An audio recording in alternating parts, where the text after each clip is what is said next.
Transparent Man. Chapter 1: The Silent Childhood. Adam was born into a middle-class family.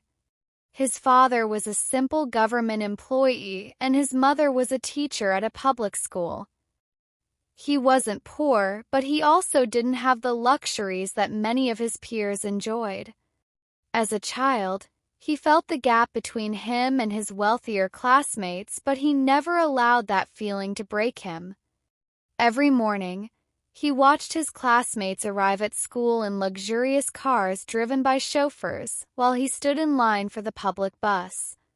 They talked about their vacations at high-end resorts, while his greatest pleasure was walking along the Corniche with his father on Fridays. In the evenings, he would hear his friends talk about the latest video games while he sat in his room, studying under the dim glow of his desk lamp. It wasn't easy, but he realized from a young age that the only way to succeed was through knowledge and hard work. Despite his circumstances, he was never bitter or resentful toward life. Instead, he became a symbol of morality and chivalry. If a classmate needed help with their studies, he would set aside time to tutor them. If he saw someone in trouble, he was the first to lend a helping hand. Everyone admired him, not because he was wealthy, but because he had a pure heart and exemplary values. Chapter 2: Ambition Without Limits. When he received a scholarship to study abroad, it was not just a success, it was a victory over all the obstacles that had tried to hold him back. He traveled to a European country to pursue a degree in business administration. Coursework was difficult, and the competition was fierce, but Adam was not one to give up easily. He studied day and night, reading dozens of books, attending extra lectures, and constantly asking his professors questions about concepts he didn't understand. He wasn't naturally gifted, but he was the most determined and hardworking among his peers. Alongside his studies, he took up part-time jobs, first at a cafe, then at a university library. He didn't hesitate to accept any opportunity to earn money honestly. His routine was relentless, waking up at dawn, attending classes, working after lectures, and then returning home to study late into the night. Because of his strong morals and integrity, he became well-liked at the university, gaining the respect of both professors and students. He helped his classmates with their studies, mentored new students, and even organized support groups for expatriates who felt lost, just as he had in his early days. After graduating, he took on an immense challenge. He worked 2 jobs simultaneously, one at a startup in the morning and another at a major corporation at night.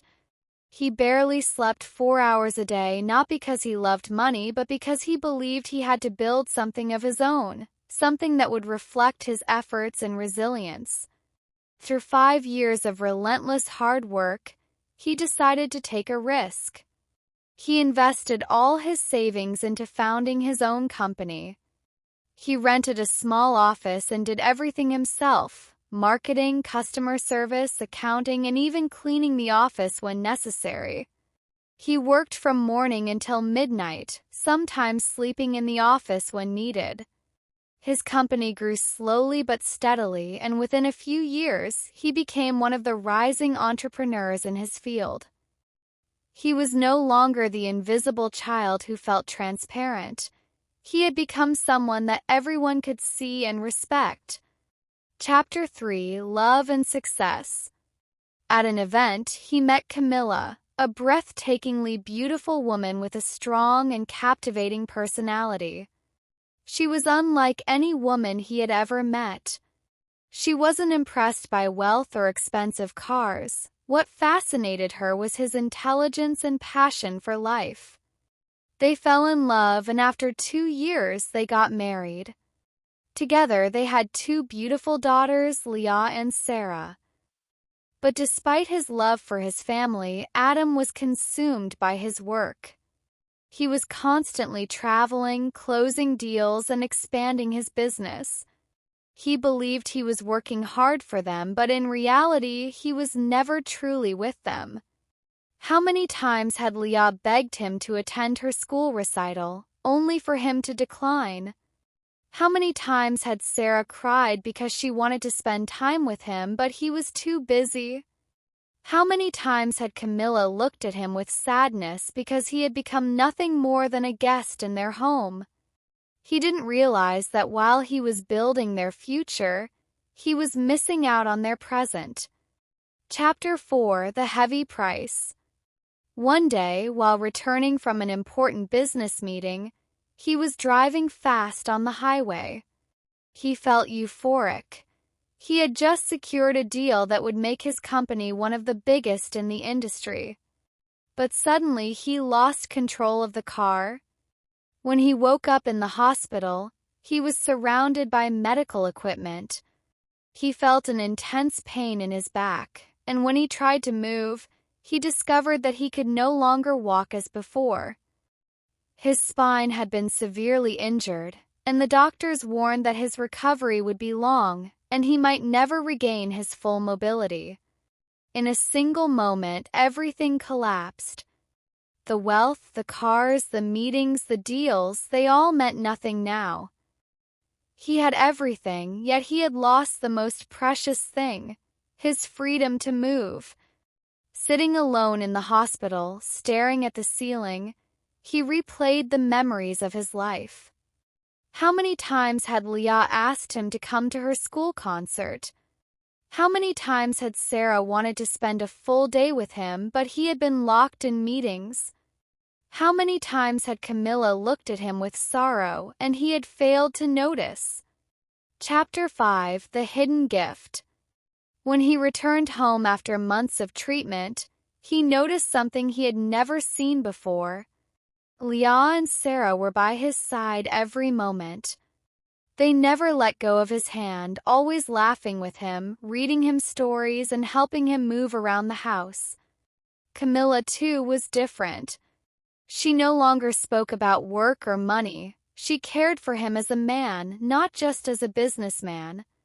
For the first time in his life, Adham felt something he had never truly experienced before: gratitude. He realized that life doesn't always take everything away, but it also doesn't give without a price. He had lost part of his ability to walk, but he had gained something far greater. He had won back his family. He started spending more time with his daughters, telling them stories, helping them with their studies, and cherishing every single moment with them. Success was no longer about numbers and bank accounts. It was about their laughter, their loving gazes, and the warmth of family that he had once taken for granted. Chapter 6: A New Vision. Over time, Adham partially recovered, but he was no longer the man who endlessly chased after wealth. He became more calm, more aware of life's true value, and more grateful for every moment he spent with his loved ones.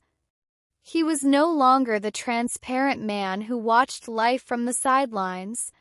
He had finally become the man who lived it fully in every detail. The end, or perhaps the true beginning.